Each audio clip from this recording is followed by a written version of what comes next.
안녕하세요. 얼마 전에 제가 정말로 배꼽 빠지는 일을 겪어서 그걸 다른 사람들과도 나누고 싶어서 이렇게 사연을 써봅니다. 이혼한 지 몇 년 됐는데 정말 오랜만에 전 남편과 시모를 만나고 얼마나 웃었는지 지금부터 그 이야기를 들려드릴게요. 저는 30대 후반으로 자영업자예요. 전 남편과 제가 만난 건 정말 악연 중의 악연이었다고 생각해요. 그게 인연이었다면 그런 어이없는 결말을 맞이할 리가 없으니까요. 남편과는 와인 동호회에서 만났어요. 저는 제 일과 관련된 것 때문에 와인 동호회에서 가볍게 와인에 대해 알아보려 한 거고 남편은 뭐 좀 있어 보이니 가입한 것 같더라고요. 물론 그때는 그런 생각은 못했고 그냥 다양한 데 관심 많은 사람인가 보다 했죠. 남편은 안목이 좋았어요. 아니, 비싼 걸 보는 눈이 좋았죠. 단순히 허영 때문이 아니라 중고등학교 다닐 때까지는 그래도 집안에 돈이 좀 있었대요. 그런데 건축업 경기가 안 좋았던 때가 있잖아요. 그때 다 망하고 힘들게 살았다고 하더군요. 그런 거 보면서 참 열심히 사는 것 같아 보여 마음이 갔죠. 저는 스스로 무언가를 이룰 수 있는 사람을 좋아하거든요. 제가 저 스스로 창업해서 가게를 세웠듯이 제 반려자도 그런 사람이었으면 좋겠다고 생각했거든요. 그렇게 저희는 가까워졌고 결혼 이야기도 오갔어요. 그런데 결혼을 앞두고 안 좋은 일이 생겼어요. 너 진짜로 우리 아들이랑 결혼할 거니? 우리 집이 아무리 망했다 해도 어떻게 급이 안 되는 너 같은 애랑 결혼을 시켜? 집안이 좋기를 하니 학력이 좋기를 하니 네가 양심이 있으면 우리 아들 놔줘야지 이렇게 붙들고 있을 게 아니라. 결혼 전에는 그렇게 살갑게 굴며 교양 있어 보이던 깡마르고 왜소했던 시모는 결혼 이야기가 오가기 시작하자 노골적으로 저를 싫어하는 내색을 숨기지 않고 드러냈어요. 솔직히 기분이 정말 더럽고 짜증났죠. 이미 상견례까지 다 한 마당에 파토를 놓으려는 거예요. 그래서 어쩌고 싶으세요? 이미 상견례하고 날까지 받아놨는데 이렇게까지 마음에 안 드시면 그냥 제가 파혼해 드릴게요. 굳이 저도 매달릴 생각 없고요. 저는 그 자리에서 일어나 어깨에 가방부터 맸어요. 그리고 나가려고 했죠. 그랬더니 남편이 깜짝 놀라 제게 와서 손을 잡더군요. 그리고 시모가 그 모습을 보고 깜짝 놀라더라고요. 여태껏 제가 남편을 좋아해서 매달렸다고 생각했나 보더라고요. 그런데 사실 그렇지는 않았어요. 저는 결혼에 그다지 로망이 없는 여자였고 좋은 시기에 괜찮은 남자가 있어서 한다는 느낌밖에 없었거든요. 저기요, 갑자기 무슨 파혼이야. 우리 결혼하기로 했잖아. 엄마는 내가 설득시킬게. 어차피 엄마가 결혼하는 것도 아니고 결혼은 내가 하는 건데. 근데 부모님 반대하는 결혼해서 잘 되는 부부 못 봤어. 네가 부모님 설득시키던지 나를 놔주던지 둘 중에 하나 선택해. 그 말만 남기고 돌아섰죠. 그런데 저녁 내내 어떻게 시모를 구워 삶았는지 결국 그날 저녁에 찬성표를 받아왔더군요. 그렇지만 제 기분은 이미 상했고 결혼에 대한 생각도 반 정도는 날아갔어요. 그런데 남편이랑 살 건데 굳이 시모랑 안 좋다고 헤어질 필요 있나 싶기도 하더라고요.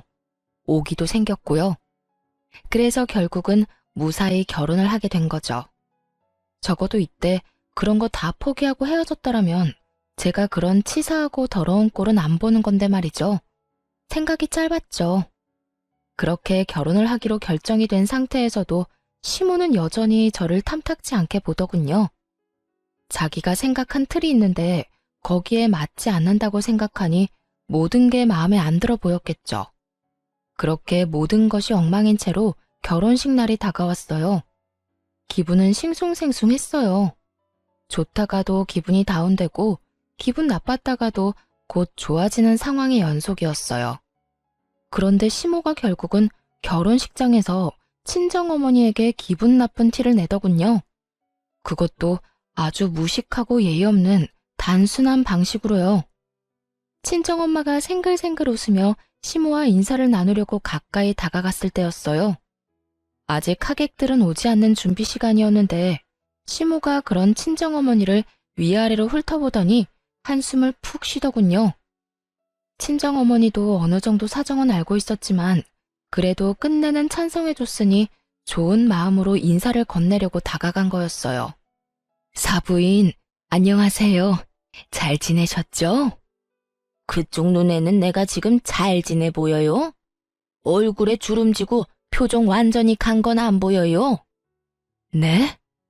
웃는 얼굴에 침 뱉기도 어려운 법인데 시모는 그 어려운 걸 참 쉽게도 하더군요. 몰라서 묻는 거예요? 아니면 알고도 사람 속 뒤집어 놓으려고 묻는 거예요? 지금 딱 봐도 기분 나빠 보이지 않아요? 그쪽은 즐겁겠죠. 우리 아들만한 사위도 또 없으니까. 그런데 나는요, 며느리 될 애가 너무너무 마음에 안 들어요.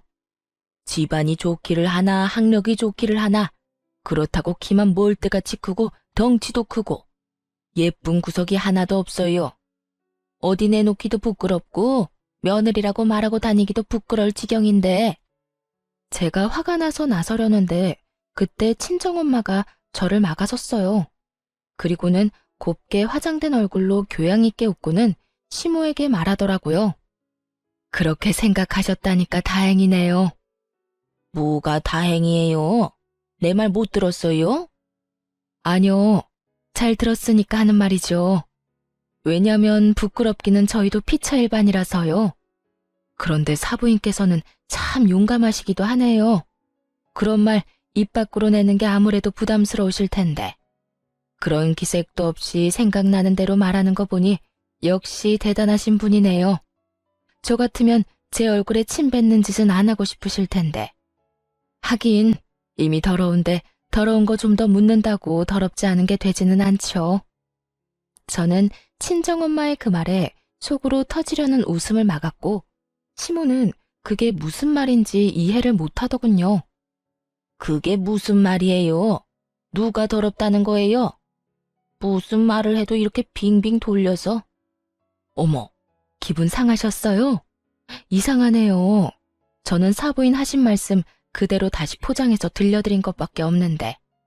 그럼 못 알아듣는 사부인을 위해 정리해 드릴게요. 제 딸 모자라다고 핍박하기 전에 당신 자식부터 보라는 말이었죠. 아니, 우리 아들이 뭐가 모자란데요? 지금이야 우리 가세가 좀 기울어서 그렇지. 우리 아들 내가 뭐든 고급으로 키웠어요. 시장 바닥에서 굴러먹던 인간들이 키우던 애랑은 차원이 다르다고요. 어릴 때 고급으로 키우면 뭐해요? 지금 그래서 우리 사위가 고급인가요? 이상하죠? 돈도 제 딸이 더 많이 벌고 결혼식 끝내고 돌아갈 신혼집도 제 딸이 결혼 전에 이미 사놓은 집인데 그 고급으로 키운 값은 언제쯤 볼 수 있나요? 사실 결혼 당시에 제가 이미 집이 있었기에 남편은 몸만 들어오면 되는 상황이었거든요. 이럴 때 돈이라도 보태주면 좋은데 남편이 모아둔 돈도 없어서 그냥 결혼하게 된 거죠. 친정어머니는 그걸 마음에 두고 있던 모양이었어요. 하지만 제 능력이 있어서 그렇게 하는 거고 제가 무리해서 해가는 게 아니라서 그나마 이해해 주신 거고요. 아무것도 안 해오는 사위를 웃는 얼굴로 탓하는 친정어머니를 보고는 시모도 더 이상은 할 말이 없었던 모양이에요. 뭐 팩트로 까면 할 수 있는 말이 없기는 하죠. 시모는 자기에게 불리한 상황이라 느꼈는지 저와 친정어머니를 한 번씩 째려보더니 휙 하고 먼저 나가버리더군요. 뭐 잘난 게 있다고 콧대가 저렇게 높아? 사돈지간에 교양도 없이. 내 딸이 훨씬 아깝다 이 양반아. 친정엄마는 시모가 나가고 한 바가지 욕을 퍼붓더군요. 감정이 많이 상하셨더라고요. 엄마, 진정해. 어차피 시어머니랑 사는 것도 아니고 남편이 나한테 잘해주니까 괜찮아. 그 사람이 저 반대해도 결혼하겠다고 강행했으니 알아서 방패막이 잘해주겠지. 저는 언제나처럼 남편을 믿고 있었어요. 결혼식은 무사하게 끝났지만 양가 부모님들의 감정은 정말 최악으로 치닫고 있었어요. 앞으로 두 가족이 함께 볼 일은 없겠구나 하는 생각이 들었죠. 저는 결혼식이 끝나고 남편과 같이 살게 되면 시댁과의 교류는 거의 없을 거라고 생각했어요. 저도 시모도 서로 안 좋아하고 별로 가까이 하고 싶어 하지 않는데 굳이 만나야 할 일이 있을까 싶었거든요. 그런데 웬걸? 시모는 무슨 일이 있을 때마다 저를 불렀어요. 시댁에 크고 작은 행사 있을 때 있잖아요. 친척 누가 결혼을 한다거나 장례식장에 가야 한다거나 혹은 하다못해 복날, 동짓날 같은 날에도 꼭 부르더군요. 그런데 시댁에 가는 건 크게 신경 쓰이는 일이 아니었어요. 매번 밥 먹을 때만 빈정이 상해서 그렇죠. 일하는 걸 매번 시켰냐고요? 아니요. 저한테 손도 못 대게 하셨어요. 주방도 못 오게 했죠. 그리고는 본인이 다 알아서 하나씩 내왔어요. 밥이며 반찬이며. 그런데 말이죠. 아무리 제가 싫어도 먹는 걸로 쪼잔하게 구는 건 좀 너무하지 않나요? 어머님, 밥 양이 좀 적은데 밥솥에 밥 있나요? 처음에 이 짓을 당했을 때 저는 그냥 시모가 잘 몰라서 그랬다고 생각했어요. 젊은 여자이니까 밥을 적게 줘야 한다고 생각하신 것 같다고요. 그래서 밥 공기에 반밖에 안 되는 밥에도 아무 생각 없이 가서 밥 좀 더 퍼와야지 하는 생각을 했거든요. 그런데 시모가 천연덕스럽게 그러더군요. 예, 밥솥에 밥 없어. 그 밥이 다야. 많이 먹으면 속 부대끼고 힘드니까 오늘은 그만 먹거라. 처음에는 밥을 적게 해서 그런가 보다 했거든요. 그런데 한두 번이 아니더라고요. 그 뒤에도 몇 번이나 밥 양은 적고 맛있는 고기 반찬은 멀찍이 두고 제 앞에는 나물 쪼가리만 놔두는 거예요. 아무리 제가 무덤덤한 사람이라도 이건 눈치를 못 채는 게 더 이상한 일이었죠. 처음에는 아무것도 모르고 밥 좀 많이 달라고 말했는데 그때 시모가 저한테 뭐라고 한 줄 아세요? 적당히 먹어. 넌 덩치도 크니까 그만 먹어도 된다. 여자가 그렇게 멀때같이 커도 못 쓰는 거야. 하등 쓸모가 없어. 자꾸 야무지고 단단해야 하는 법인데 그것마저도 마음에 안 드니 원. 그런 말을 하는데 진짜 미쳐버리겠더라고요. 밴댕이 소갈딱지 같은 저 시모에게 뭔가 복수라도 해주고 싶었죠. 그렇게 타이밍을 엿보던 제게 아주 좋은 기회가 생겼어요. 그때는 명절이라 친척분들이 다들 집에 오시는 날이었어요. 그리고 여느 때보다 많은 사람이 오는데 시모가 그 전날에 허리를 삐끗하는 바람에 아무런 준비도 못하게 됐거든요. 시모는 저를 불러서 요리를 하라고 시켰어요. 그래도 제가 요리 솜씨는 좀 있어서 남편이 시모에게 매번 자랑하곤 했거든요. 와이프 음식 다 맛있다고요. 그래서인지 이번에는 부엌을 제게 맡기더라고요. 네가 요리 솜씨가 좀 있다며? 그래, 변변히 내세울 것도 없는 애한테 그 정도 장점 하나는 있어야지.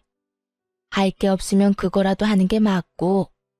내가 허리만 안 아프면 너한테 시킬 일 없다만 이번에 오시는 손님들 중요한 분들이니까 실수하지 말고 맛 신경 써서 올려라. 꼭 기분 나쁜 말 한마디 섞고는 저한테 모조리 시키더군요. 저는 이때다 싶어서 열심히 요리를 했어요. 대신 양은 그날 오신 손님이 아주 적게 먹을 만큼만요. 제가 시모에게 받은 딱 그만큼만 준비했어요. 그리고 손님들 다들 오시고 식사를 내어갔어요. 밥 공기에 밥도 반만 있고 반찬은 나물은 가득. 그런데 고기 반찬은 각자 한 입도 못 돌아갈 만큼 아주 적게 해서 냈죠. 그랬더니 사람들이 제 눈치만 보더군요. 아이고, 우리 질부가 손이 참 작네. 양이 이렇게 적어서야. 질부는 원래 요만큼만 먹어? 역시 젊은 애들은 나이 든 사람이랑은 다른가 봐. 아니면 애들 거랑 착각했나? 착각 아닌데요. 애들 것도 그만큼 담았어요. 애들은 그래도 영양분 섭취는 해야 하잖아요. 어? 근데 어른들한테는 무슨 밥을 이렇게 쥐꼬리만큼 가져왔어? 젊은 사람이 어른들 놀리는 거야? 밥이랑 반찬을 이렇게 적게 주면 어떡해? 아, 그거요? 제가 설마 어른들 놀리려고 이러는 거겠어요? 이상하게 어머님이 저 시댁 올 때마다 밥을 딱 그만큼만 주셨거든요. 더 달라고 하면 속 부대끼고 몸에 안 좋으니까 그만 먹으라고 하시면서요. 근데 저 빼고 다른 가족들은 다 밥 한 공기 든든하게 드시길래 손님한테만 건강 생각해서 밥 적게 주는 게 이 집안 가풍이구나 하고 생각했거든요. 그래서 저도 어머님이 저한테 하신 것처럼 딱 그렇게 드렸는데 마음에 안 드시나 보네요. 어쩌죠, 어머님? 저는 최대한 생글생글 속없이 웃어 보이며 시모 속 끓는 소리를 해댔고 그 말에 더 열이 받은 건 시부 쪽이었어요. 벌겋게 달아오른 시부와 그런 시부를 보고 오들오들 떠는 시모를 보며 저는 속으로 너무 통쾌함을 느끼고 있었어요. 아니, 내가 언제 너한테 그랬다고 이러니? 네? 아버님이랑 남편도 다 듣고 있었는데 그럼 제가 거짓말이나 하는 사람이라고 하시는 거예요? 이상하네요. 설마 제가 모르는 가풍이 또 있었나요? 어머님이 저한테 그런 거 가르쳐주지 않아서 잘 모르겠어요. 아무것도 모르는 놈이 이기는 거예요. 게다가 그걸 알려줘야 할 사람이 제대로 일을 안 하면 그 화살은 모두 그 사람에게 돌아가는 거고요. 손님들이 그 밥을 앞에 두고 고사라도 지내는 듯 눈치만 보고 아무도 밥 숟가락을 들 생각도 안 하더군요. 아이고, 질부가 속이 많이 상했나 보네. 형수, 아무리 그래도 애 밥은 좀 잘 챙겨줘야지. 그런 오해를 하게 만들면 어쩌란 말이오? 우리 집안 사람들이 다 쪼잔하고 손님 대접할 줄도 모르는 사람이라고 생각하겠네. 그러니까요. 형님, 먹는 걸로는 이러지 맙시다. 그것도 며느리고 평생 안 볼 거면 모를까. 평생을 얼굴 마주치면서 살아야 하는데. 그리고 요즘 며느리들 얼마나 무서운지 알지요? 이러다가 늙고 병들면 어쩌려고 이래요. 좋은 게 좋은 거니까 너무 사람 혼내지 말고 좀 잘 대해줘요. 시집 온 지 얼마 안 된 며느리한테 쪼잔하게 밥 가지고 장난을 치셨대요. 다들 한 소리를 하는데 시모 얼굴이 부들부들 떨리더군요. 자기가 여태 저한테 한 짓을 이런 식으로 돌려받을 줄 상상도 못했나 보더라고요. 하긴 상상이라도 했으면 저한테 그런 짓을 할 리가 없었겠죠. 저는 여전히 모르쇠로 일관하고 있었고 이 일에 대답을 해야 하는 건 시모와 시부였죠. 제가 말 한두 마디 더 보태면 분위기 박살나는 걸 테니까요. 당신 도대체 무슨 짓 한 거야? 집안 망신을 혼자 다 시키고 있어. 당신이 속 좁게 쪼잔하게 굴면서 며느리 괴롭히는 거 꼭 이렇게 다른 가족들이 다 알아야겠어. 그럼 사람들이 우리를 어떻게 보겠냐고. 사업 망해서 엎어지고는 베풀 줄도 모르고 지 생각만 하는 이기적인 인간으로 비춰질 거 아니야. 생각이라는 게 있는 거야, 없는 거야? 꼭 내 얼굴에 먹칠을 해야겠어? 그게 왜 내 잘못이에요? 밥이며 반찬이며 내온 건 며느리인데 왜 내가 욕을 먹냐고요? 며느리가 당신이 하는 짓을 보고 그대로 배워서 하는 거잖아. 도대체 얼마나 먹는 걸로 치사하고 집요하게 굴었으면 며느리가 그걸 가풍으로 생각하겠냐고. 그리고 며느리 하는 일에 시어머니가 욕먹는 거는 당연한 거 아니야? 당신이 어른이잖아, 어른. 가르치고 우리 집 사람으로 만들어도 모자랄 판에 매번 그런 식으로 못됐게 구니 며느리가 당신의 뭘 보고 배우겠소? 제가 뭘 그렇게 잘못했는데요? 내가 그렇게 굴 때 당신이라고 뭐 며느리한테 좋은 말 해준 적이 있어요? 다들 모르는 척 눈 감고 있어놓고 왜 나한테만 이래요? 그렇게 저는 손 안 대고 코 시원하게 풀어냈죠. 결국 식사 자리는 파토가 났고 손님들은 식사를 하지도 못하고 밖에서 먹고 오겠다며 나가버렸죠. 근데 그 사람들 틈에 남편도 섞여 나가더군요. 이 집안에서 일어날 분란 따위 자기랑은 상관없는 일인 것처럼요. 하긴 남편이라고 몰랐겠어요. 알면서도 귀찮고 성가실 것 같으니까 입도 안 뗀 거겠죠. 진짜 웃기지도 않는 가족들이었어요. 그렇게 시모와 시부가 싸우고 저는 그걸 구경하고 있었어요. 시부는 절대 저한테 뭐라고 하지 않았거든요. 그게 뭐 때문인지는 모르겠지만 시모만 죽어난 거죠. 결국 그 일이 있고 난 뒤에 시모는 저를 죽일 듯이 노려보더라고요. 그래서 저는 모르는 척 웃어줬어요. 그랬더니 속이 더 뒤집어지는지 한숨을 내리 10번도 더 내쉬더군요. 그러게 왜 처음부터 얌전한 사람을 건드리냐고요. 그것도 치사하게 먹는 거 가지고. 그날 이후로는 시모가 주는 밥은 보봉밥으로 변했어요. 적어도 음식으로 장난치는 일은 사라졌죠. 불편한 사이가 됐지만 한 번은 거쳐야 할 일이라고 생각했거든요. 싸우면 오히려 편해지는 경우도 있으니까요. 서로 안 맞다 싶으면 그냥 싸우고 서로 안 보면 그만인 거예요. 그렇게 저와 시모는 차근차근히 멀어지고 있었어요. 시모가 가만히 있을 거라고 생각하지는 않았는데 다시 저한테 시비를 걸 거라고는 생각은 안 했거든요. 그런데 다른 쪽으로 저를 내치려고 준비 중이었더라고요. 가족들 앞에서 수치를 당하고 망신을 당한 날 이후부터 바깥 생활을 못하고 있다고 들었거든요. 그게 분하고 열받았는지 남편을 통해 공격을 해오더군요. 아들, 내가 정말 이렇게 살아야겠니? 우리 힘든 시간 거쳐오면서도 너 키우는데 수만 가지 노력을 다했어. 그런데 네가 데려온 저 여자가 나를 구박하고 핍박하고 저번에 식사 자리에서 그런 것도 일부러 나한테 욕먹이려고 그런 게 틀림이 없어. 저 큰 덩치로 사람을 못 살게 구는데 이 엄마는 이제 더 이상 쟤를 며느리라고 생각할 수가 없어. 너도 봤잖니? 네 아버지한테 억울한 욕 먹고 있는데도 자기는 나 몰라라 하고 있던 거. 아들아, 너라도 내 마음 좀 알아줘, 응? 세상에 여자가 없니? 저 애보다 훨씬 괜찮고 좋은 여자 널리고 널렸어. 네가 고작 저런 여자한테 홀려서 결혼한 것도 마음에 안 드는데 여기서 저 여자 편들면 엄마 진짜 억장이 무너져. 시모가 눈물을 흘리며 하는 하소연에 저는 그저 어이가 없었어요. 제가 시모를 때릴 일도 없고 구박하고 핍박할 일은 더더욱 없었죠. 오히려 시모가 저를 그렇게 대한 것이 태반인데 그런 시모가 저런 말을 하니. 하지만 식사 자리에서 일부러 욕먹이려고 한 건 제 의도가 맞긴 했죠. 저는 남편이 그런 헛소리에 넘어갈 거라고는 생각도 안 했어요. 그런데 제 예상이 완전 보기 좋게 박살났죠.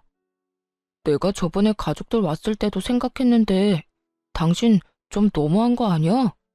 우리 엄마가 너한테 좀 서운하게 했기로써니 그런 식으로 사람 많은 데서 우리 엄마를 욕보일 수가 있어?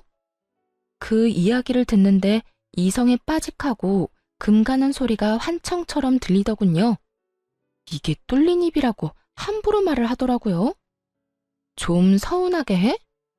매번 올 때마다 밥으로 치사하게 구는데 그게 어떻게 좀 서운이야. 그리고 말은 똑바로 해야지. 내가 당신 엄마를 욕보인 게 아니라 당신 엄마가 나를 핍박한 거잖아. 너도 알잖아. 내가 시댁에서 어떤 취급받는지. 그래도 네가 시댁에 오래 있지 않으려고 하고 용건만 끝나면 집으로 빨리 돌아오려고 했기 때문에 그딴 거지 같은 짓도 참아낼 수 있었던 거야. 마누라가 그런 치사한 짓 당하고 있는데 지는 혼자 옆에서 밥을 2그릇이나 처먹으면서 본 척도 들리는 척도 안 하던 주제에 뭐? 야, 가해자나 방관자나 피해자한테는 똑같거든? 그럼 그때 이야기하지 그랬어. 그리고 나한테만 밥 적게 주는 게 거짓말이었어? 없던 일이고 다 내가 지어낸 일이었냐? 너나 어머님이나 나한테 할 말 있기는 해? 너 진짜? 감정이 다분히 섞인 제 말투에 남편 놈이 화를 내려는데 시모가 말리더라고요. 그러더니 뭐라는 줄 아세요? 그래, 며느리 네 말이 다 맞다. 그렇지만 나도 그것 때문에 너랑 우리 아들 사이 반대하는 것만은 아니야. 너희 결혼한 지 벌써 4년이야. 그런데 애가 안 생기지 않니? 우리한테 애가 얼마나 중요한데. 아들, 내가 그냥 하는 말이 아니야. 애도 못 낳는 애 데리고 언제까지 이렇게 살래? 그러지 말고 적당히 정리해, 응? 이 엄마는 매일매일 그때 생각나면 트라우마가 막 생길 것 같고 수치스럽고 죽고 싶고 그래, 응? 어머님은 연기자 하셔도 되겠어요. 어쩜 이렇게 연기를 잘하시는지. 뭐 수치스러운 일이긴 했죠. 그런데 그게 수치스러운 일인 줄 알았으면 애초에 그런 수치스러운 일을 안 하면 됐을 일이잖아요. 일을 이렇게 만든 건 어머님인데 왜 저한테 모든 화살을 돌리는지 모르겠네요. 아, 이게 바로 그 말로만 듣던 피해자 코스프레인가요? 가해자가 피해자인 척 울고 불고 피해자한테 다 뒤집어 씌워서 빈정대는 제 말투에 남편 놈이 눈이 뒤집어져서는 저한테 막말을 내뱉더군요. 야, 너 말 조심 안 해? 뭐 이렇게 경우 없고 예의 없는 인간이 다 있어? 네가 이런 인간인 줄 알았으면 나도 너랑 결혼 안 했어. 게다가 어른 말씀하시는데 뭐? 넌 뭐가 그렇게 잘났는데? 뭐가 그렇게 잘나서 우리 집안을 무시하냐고. 내가 잘나서 무시하는 게 아니라 지금 하는 짓이 무시할 만해서 무시하는 거잖아. 그러는 넌 뭐가 잘났어? 여태껏 아무것도 한 적 없는 주제에 이제 와서 너네 엄마 편들려고 두 팔 걷고 달려든 꼴 보니 내가 이제야 제정신이 드네. 완전 질렸어. 너 하나 믿고 결혼했는데 너마저 저딴 집구석 사람이랑 똑같다는 걸 알고 나니 모든 미련이 사라지는 기분이야. 질렸으니까 우리 이혼하자. 나도 너랑은 이렇게 못 사니까. 제 말에 남편 뒤에서 싱긋 웃는 시무를 보니 토할 만큼 기분이 더러웠죠. 그런데 남편 놈 표정은 당황스러운 표정이었어요. 이 정도로 서로 상처 주는 말 해놓고 이혼하자는 말에 당황스러울 게 뭐가 있나 싶었거든요. 갑자기? 이런 일로 이혼은 좀 아니지. 내가 뭐 엄청 잘못한 것도 아니고 장난치지 마. 장난 아니야. 나 지금 엄청 진지하거든? 나 기본적으로 받은 대로 돌려주는 사람이라는 거 당신도 잘 알잖아. 당신 엄마가 날 존중하지 않으면 나도 당신이랑 당신 엄마 존중할 필요 없지. 우리 엄마가 너 나보다 돈 못 번다고 타박을 주기를 했어. 너 말랐다고 외모로 사람 기분 나쁘게 하기를 했어. 더 챙겨주고 너 볼 때마다 나 몰래 용돈까지 쥐어주신 거 내가 모를 줄 알았어? 그런데 너희 엄마는 나한테 어땠어? 데리고 다니기 부끄럽다며 여기저기 말하고 다니고 자기네 집에 시집 올 급이 아니라고 내 욕이나 하고 다녔지. 그것뿐이면 말도 안 해. 치사하게 먹는 걸로 장난친 것도 너희 엄마가 먼저 시작한 거거든? 그래서? 진짜 나랑 헤어지겠다고? 아, 정신 좀 차려. 네가 나랑 헤어지고 다른 남자 만날 수 있을 것 같아? 나니까, 나 정도는 되니까 너처럼 별거 없는 애 데리고 사는 거야. 네 인생에 네 돈 빼면 남는 게 뭐 있어? 성격은 더럽고 남한테 져줄 줄도 모르고 다른 사람 엿먹일 생각만 하는 성격 파탄자 주제. 순간 욕이 목구멍까지 밀고 나오는데 그걸 참느라 죽을 뻔했어요. 대신 실컷 비웃어줬어요. 그래서 지금 나한테 자랑해? 너 능력 없다고? 돈 많은 여자 만나서 편하게 살고 싶었다는 거 고해성사해? 그래, 그럴 수 있지. 얼마나 자기 능력에 자신이 없으면 마누라를 능력 보고 선택하겠어? 뭐 이제라도 인정했으니 더 할 말은 없겠다. 그치? 하긴 맨날 급이 안 맞니 어쩌니 하지만 솔직히 너희 집이 뭐가 대단한데? 예전에 돈 많이 벌었다고 지금도 그래? 옛날 감성에 젖어가지고 사람을 자기 밑으로 내려보는 당신네 가족들이 한심해서 내가 너랑 못 살겠다는 거야. 너 말 다 했어? 그래, 이혼해. 이혼하자면 누가 무서워할 줄 알고? 그렇게 말은 했지만 남편놈 얼굴에는 불안이 가득했어요.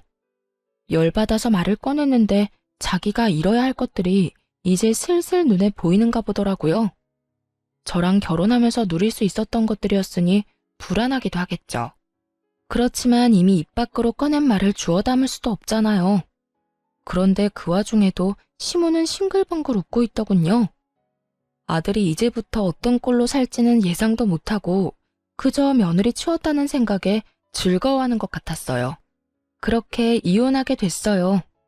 5년도 안 되는 결혼 생활, 결혼 전부터 가지고 있던 내 집, 시모의 노골적인 괴롭힘.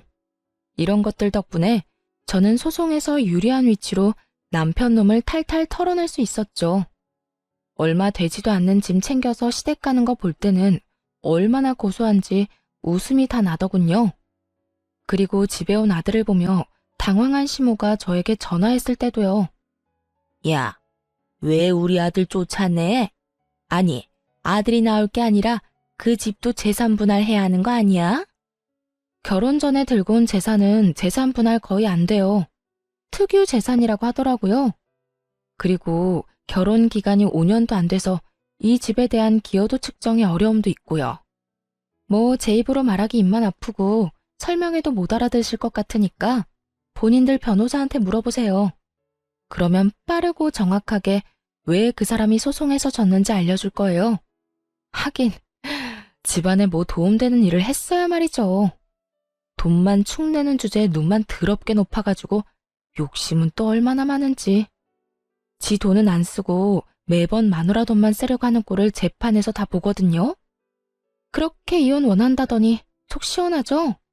저도 속 시원해요. 집에 살던 거머리 하나 떼어낸 기분에 앞으로 그 거머리 속으로 안 들어가도 된다고 생각하니까. 거머리? 너 지금 우리 아들한테 거머리라고? 그럼 거머리가 아니면 뭔데요?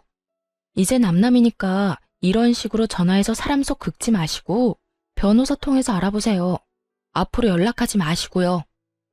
역시 끊어내야 마음이 편한 일이 있더군요. 그렇게 이혼하고 저는 새로운 삶을 살게 됐어요. 매번 덩치 크다는 시모 말에 살도 좀 더 빼고 일도 공격적으로 했어요.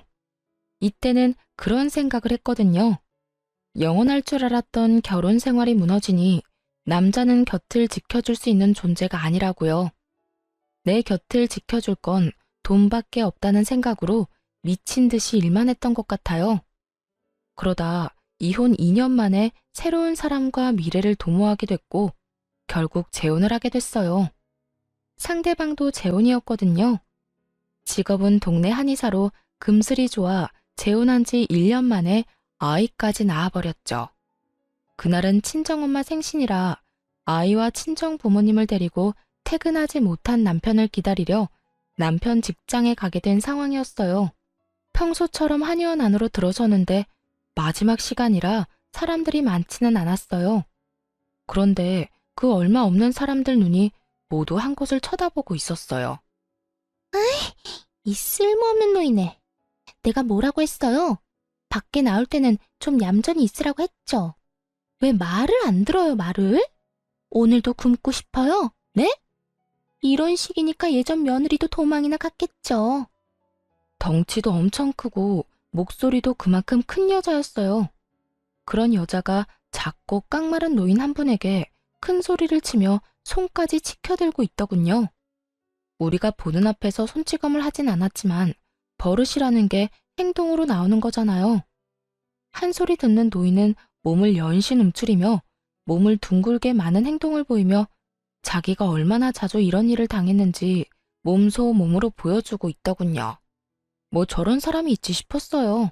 그런데 그렇게 맡고 있는 사람 모습이 어딘지 묘하게 눈에 익더라고요. 그리고 그 옆에 앉은 남자 옆모습을 보고서야 그게 전 남편과 전 시모라는 걸 알아챘어요.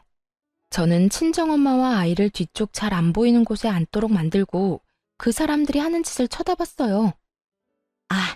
아들아, 오늘은 나도 진료를 좀 봐야 해. 허리랑 다리가 쑤셔서 죽을 것 같은데 왜 진료를 못 보게 하니? 아들, 네가 며느리한테 이야기 좀 해줘봐. 시모가 아들에게 매달려 애처로운 눈으로 부탁을 하는데도 전 남편 놈은 그런 시모 눈길을 고갯짓 한 번으로 슥 피해버리더군요. 그리고 그 틈을 놓치지도 않고 그 성량 좋은 며느리가 소리치더군요. 어머님, 제가 말씀드렸잖아요. 어머님 그 병 늙어서 아픈 거라고. 늙는데 무슨 약이 필요해요? 그리고 오늘은 제 진료가 있다고 말씀드렸잖아요. 애 낳는 거 중요하다면서요. 그래서 여기 다이어트랑 임신 잘 본다고 해서 왔고, 그러면 제가 더 급하지 어머님이 급한 건 아니잖아요. 생각이라는 건 하고 사세요. 네? 아니, 무슨 노인네가 말만 하면 아들 붙잡고 해달라고 난리야?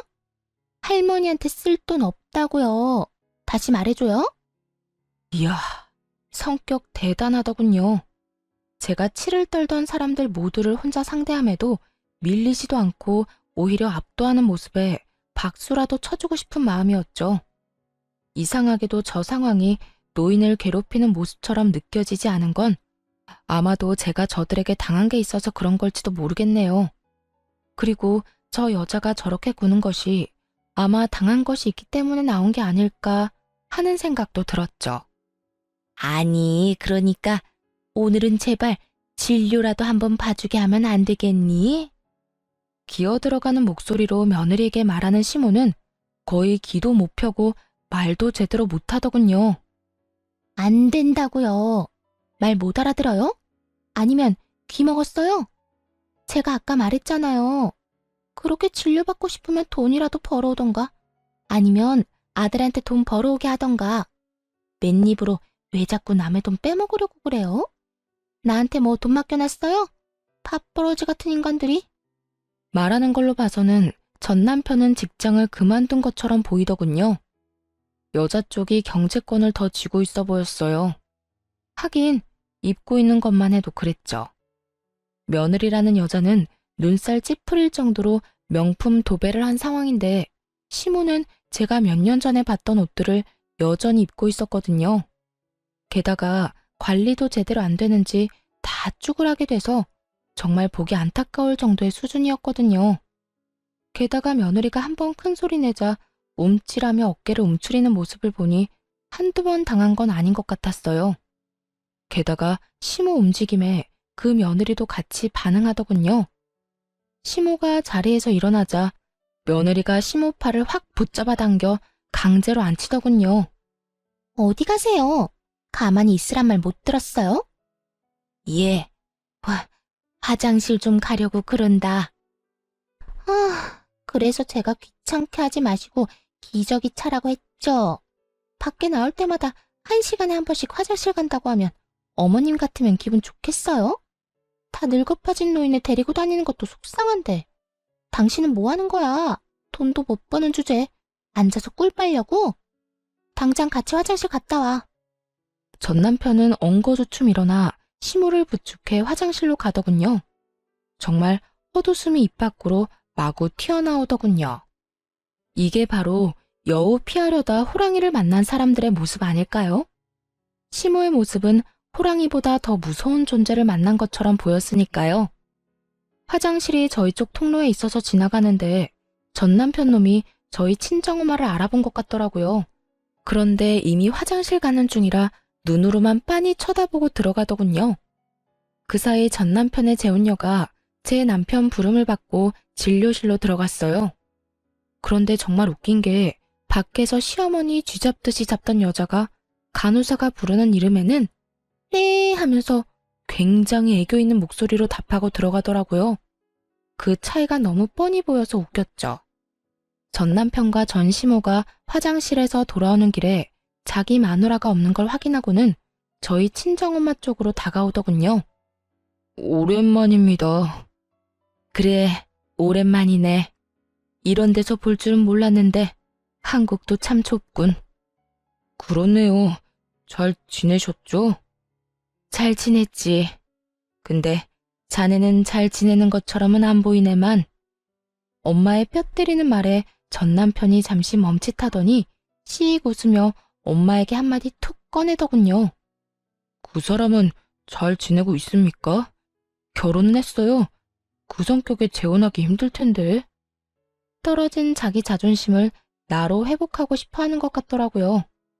제가 재혼을 절대 못할 거라고 생각했나 봐요. 옆에 있던 지 전 마누라도 못 알아보면서 재혼은 했지. 아주 좋은 사람이랑 했어. 능력도 있고 심지어 인성도 바르지. 말로는 누가 그런 말 못해요. 그렇지.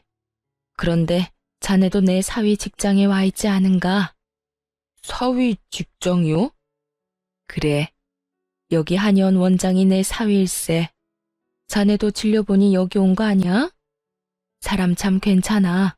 수더분하고 권위의식이나 자존심이 높은 것도 아니고 사람한테 잘 맞춰줄 줄 아는 참 제대로 된 사람이지. 그 이야기에 전 남편이 놀란 듯 눈을 크게 뜨더군요. 그러다 엄마가 호호하며 웃으며 전 남편에게 말하더군요.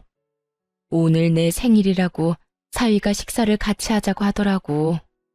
그래서 사위랑 딸이랑 손주랑 다 같이 여기 온 거지. 너 왜 거기서 모르는 사람처럼 서 있어? 엄마가 전 남편 앞으로 저를 끌어당기며 말했죠. 둘은 귀신이라도 본 것처럼 깜짝 놀라더군요. 그럴 리가. 네가 여기 원장님 사모님이라고? 네 남편이 한의사라고? 네, 제 남편이 여기 원장이에요. 오랜만이네요. 반갑다고 하기에는 좀 그렇네요. 잘 못 지내시는 것 같아서. 당신이 재혼을 했다고? 응. 당신이랑 당신 어머니가 나한테 준 충격요법이 꽤나 도움이 된 모양이야. 그래서 고맙다는 말은 한번 해주고 싶었어. 여기 있는 두 사람 덕분에 똥 차버리고 좋은 차 타게 됐잖아. 게다가 애도 낳고 잘 살고 있고. 그때는 애가 안 생기는 게 참 답답했는데 지금 생각하면 그게 운명이었던 거지. 애 낳고 이혼했었어 봐. 얼마나 복잡했겠어? 그리고 재혼하는 것도 힘들었겠지. 근데 당신 와이프는 애 낳으려고 한의원 찾았나 봐. 참 이상하다. 나도 그렇고 저 여자도 그렇고 애 안 생기는 거 보면 딱히 여자 문제만도 아닌 것 같은데. 뭐 내가 신경 쓸 건 아니지. 난 이제 애가 있으니까. 뭐? 똥쳐? 너 지금 나한테 똥차라고 했어? 그리고 은근히 지금 사람을 고자로 몰아가는 거야. 응, 그럼 아니야? 너 여자 능력 보고 결혼하는 무능력자잖아. 내가 너한테 헌신하는 동안 너는 내 등골 빼먹으려고 했고, 똥차라기보다는 거머리인가? 뭐 거기서 거기겠지만. 그리고 충고하는데 당신도 비뇨기과 진료 한번 봐. 내 생각엔 여자들이 모두 자연임신을 못 시키는 건 분명히 생식 능력에 문제 있는 거라니까. 근데 그런 거면 당신 지금 와이프한테 잘해야겠다. 경제적인 능력도 꽝인데 그 능력도 꽝이면 당신 마누라는 도대체 무슨 재미로 산다니? 제 말에 전 남편 놈이 부들부들 떨며 노려보더라고요. 싹 무시하고 시모 얼굴 보며 말을 이어갔어요. 아, 그리고 당신 어머님은 내가 있던 때보다 더 잘 사는 것 같아서 보기 좋네. 하긴 나랑 안 맞아서 스트레스 많이 받으셨으니까. 새로 들인 며느리는 좋은 사람 들였겠죠. 그렇잖아도 저랑 저 사람 떼어놓을 때는 저 말고 세상에 좋은 여자 많다고 하셨잖아요. 어때요? 두 번째 며느리는 잘 맞으시죠? 시침이 뚝 떼고 두 사람 사이를 묻자 시모 얼굴이 확 굳어버리더군요. 잘 맞을 리가 없죠. 그렇게 구박을 당하고 있는데 그런데 시모가 순간 얼굴이 확 일그러지더군요. 아, 아가, 미안했다. 내가 왜 그런 짓을 저질렀는지 모르겠어. 요즘 내가 어떻게 사는지 아니? 아들놈이 새로 데려온 여자가 나를 구박하고 핍박하고 우리 집 재산도 다 가져가고 내가 지금 전현 감시 때문에 하소연할 곳도 없어서. 어머니, 그만하세요. 여기서 뭐 하시는 거예요? 뜬금없이 울며 저에게 동정표를 사려던 시모에게 전 남편이 확 소리를 지르더군요. 그런데 시모도 지지 않고 더 화를 내더군요. 아까 쭈그려 있을 때 모습과는 사뭇 달랐죠. 왜 화내? 네가 저런 여자만 안 데려왔어도 내가 이런 꼴로 다닐 일도 없었어. 어떻게 여자를 데려와도 저런 걸 데려와? 목청은 커서 사람 질리게 만드는 데다가 밥도 못 먹게 해. 돈도 못 쓰게 해. 이 나이에 집에서 식모질이나 해. 그리고 너는 아까도 나 괴롭히는 애한테 하지 말라는 말도 못해. 너 대체 무슨 약점 잡힌 거야? 약점 잡힌 거 아니에요. 그리고 어머니가 그런 말 하시면 안 되죠. 이 사람이랑 헤어지게 만든 건 어머니잖아요. 그래놓고 이제 와서 다른 소리 하시면 어떡하냐고요. 엄마 노망 났어요? 진짜 치매라도 걸린 거예요? 자기가 한 짓은 다 있고 지금 내 탓하는 거냐고요. 너도 나 치매로 몰아갈 거냐? 네 마누라가 나 요양원에 쳐넣으려고 밑밥 가는 거 내가 모를 줄 알았어? 너도 알고 있었지? 그리고 내가 이럴 줄 알기나 했어? 이럴 줄 몰랐으니 하는 이야기지. 내가 좀 건드렸다고 마누라랑 그렇게 후다닥 이혼하는 네 놈도 잘한 건 없잖아. 차라리 네 전 마누라가 훨씬 나았어 이거사. 네가 말년에 나를 피말려 죽이려고. 저와 친정엄마를 앞에 두고 두 사람이 서로 네 탓이네, 네가 잘못했네, 남들 탓만 하고 있더라고요. 누가 누굴 탓하나요? 둘 다 똑같은 인간들인데. 둘이서 티격태격하는데 마지막 진료가 끝났는지 그 여자가 밖으로 나왔더군요. 그리고는 시모와 전 남편이 있는 곳으로 걸어왔어요. 지금 뭐 하는 거야? 당신 엄마, 당신이 알아서 하라고 했어, 안 했어? 이런 데까지 와서 소란 피우면 어쩌자는 건데? 요양원 쳐놓겠다는 말이 농담처럼 들려? 미안하다. 나는 아는 사람을 만나서. 급격히 쪼그라든 전시모가 저를 보며 아는 사람이라고 말하자 그 여자가 저를 아래 위로 훑어보더니 묻더군요. 그쪽은 누구세요? 아, 죄송해요. 저는 이한의원 원장님 와이프예요. 어머, 사모님이셨구나. 어쩐지 태가 다르다고 생각했어요. 저 요새 원장님 진료받는데 너무 친절하시고 좋은 거 있죠? 저도 빨리 이세 가져야 하는데 몸이 안 따라줘서 한약 먹으면서 몸 만들고 있어요. 저희 어머님이 한의원 자주 왔었나 봐요. 얼굴까지 알 정도면. 아시겠지만 연세 너무 많으면 하는 말들이 다 정상은 아니잖아요. 아프다고는 하는데 그 나이 먹고 안 아픈 사람도 없고, 그리고 하는 일도 없이 집에서 빈둥대기만 하는 사람이 아플 리도 없고 말이죠. 어머님은 자기 몸보다 손주 걱정만 하시니까 이렇게 병원 와도 자기 진료는 안 보려고 하시더라고요. 변명 아닌 변명을 능숙하게 거짓말로 술술 풀어내는 여자를 보며 시모가 늙음하게 고생 꽤나 하겠다 싶더라고요. 자기 생각에는 저를 내쫓으면 더 좋은 며느리감이 집에 들어올 줄 알았나 봐요. 그런데 어쩌나요? 당신 아들이 여자 돈만 많으면 다 좋다는 무능력자인데 결국 이번에도 돈 많은 여자 물었더라고요.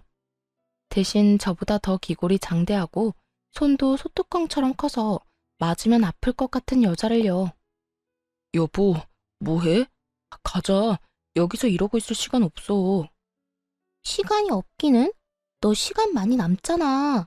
일도 그만두고 밥이나 축내는 게 나 사모님이랑 이야기하는 거 안 보여? 남편을 앞에 두고도 더 큰 존재감을 뽐내는 전 남편의 와이프를 보며 제가 말했어요.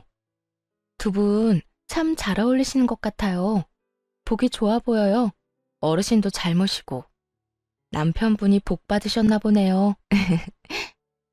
해실해실 웃으며 전 남편과 시모를 향해 싱긋 웃어 보였어요.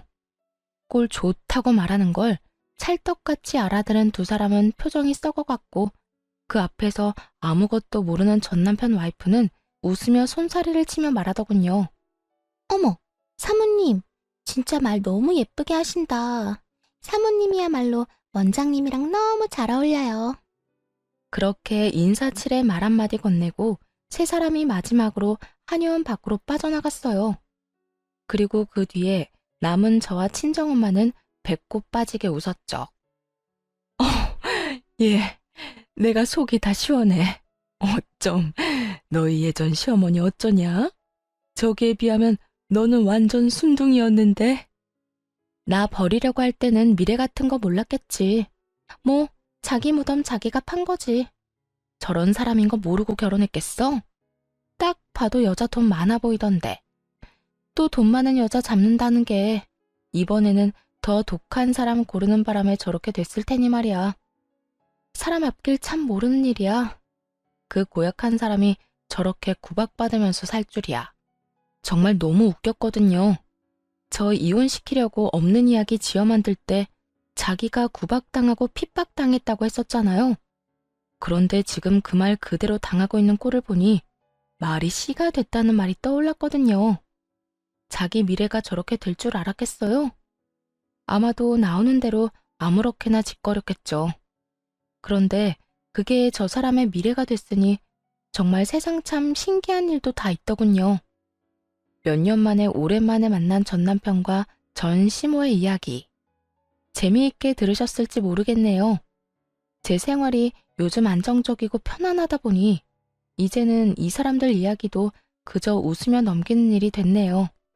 얼마 전 겪은 이 배꼽 빠지는 일을 다른 사람들과도 나누고 싶어 사연을 썼어요. 지금까지 긴 글 읽어주셔서 감사합니다. 행복하세요.